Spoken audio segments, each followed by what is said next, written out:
आप सभी को जय मसीह की। मैं पवित्रा लकड़ा हूँ और मैं आज आपके साथ में परमेश्वर के वचन पहला यूहन्ना उसकी पहली अध्याय को शेयर करना चाहती हूँ। एक बहुत अच्छा चैप्टर है और मुझे बहुत खुशी हुई जब मैं इसको पढ़ी और मुझे बहुत आशीष मिला और मैं इसलिए आपके साथ में कुछ शेयर करना चाहती हूँ। यूहन्ना की किताब, पहली यूहन्ना की किताब, उसका पहला वचन 1 से 4। उस जीवन के वचन के विषय में जो आदि से था, जिसे हमने सुना और जिसे अपनी आंखों से देखा, वरन जिसे हमने ध्यान से देखा और हाथों से छुआ, यह जीवन प्रकट हुआ और हमने उसे देखा और उसकी गवाही देते हैं और तुम्हें उस अनंत जीवन का समाचार देते हैं जो पिता के साथ था और हम पर प्रकट हुआ। जो कुछ हमने देखा और सुना है उसका समाचार तुम्हें भी देते हैं, इसलिए कि तुम भी हमारे साथ सहभागी हो और हमारी यह सहभागिता पिता के साथ और उसके पुत्र यीशु मसीह के साथ है। और ये बातें हम इसलिए लिखते हैं कि हमारा आनंद पूरा हो जाए। परमेश्वर का बहुत धन्यवाद हो। इसे हम इजी वे से समझने की कोशिश करेंगे। ये पहला जो जॉन की किताब 1 चैप्टर उसका 1 से 4 है।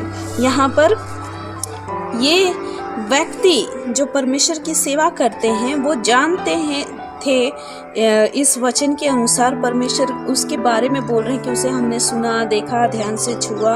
ये परमेश्वर के दास होते हैं। आज के समय में हम ये मान के चलते परमेश्वर के दास, जिनको परमेश्वर के बारे में मालूम है और जो वचन को फॉलो करने के चलते परमेश्वर के साथ उनका फेलोशिप है, सहभागिता है परमेश्वर के वचन के अनुसार चलने के कारण से।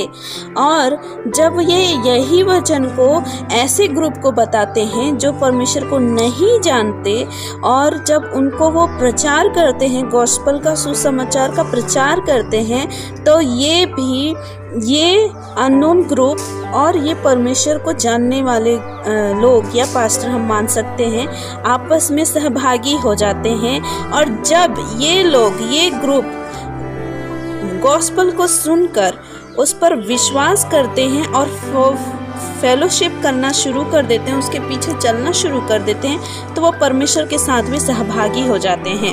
और इस तरह से एक इंसान परमेश्वर के साथ और इधर इंसानों के साथ और ये इंसान भी परमेश्वर के साथ और इंसानों के साथ सहभागी हो जाते हैं। और बाइबल हमें बताती है पहली यूहन्ना की किताब 1 उसका 4 वचन में, ऐसा करने से क्या होता है? ऐसा करने से बाइबल कहती है ये बातें हम इसलिए लिखते हैं कि हमारा आनंद पूरा हो जाए। These all things complete joy। ये सब हमें मिलाकर के एक आनंद को पूरा करता है। ये परमेश्वर का वचन हमें आज एक दूसरे के साथ में बांटना है और हम एक दूसरे के साथ भी सहभागी, मतलब साथ भागी होने के लिए बुलाए गए हैं। एक दूसरे के साथ भी सहभागी होना है और परमेश्वर के साथ भी होना है, ताकि हमारा सहभागिता होने से आनंद पूरा हो जाए। सहभागिता तभी हो सकती है जब हम परमेश्वर पर विश्वास करें और उसके वचन का पालन करें। आशा करती हूँ आप सभी को ये वचन समझ में आया होगा और परमेश्वर हम सभी को आशीष दे।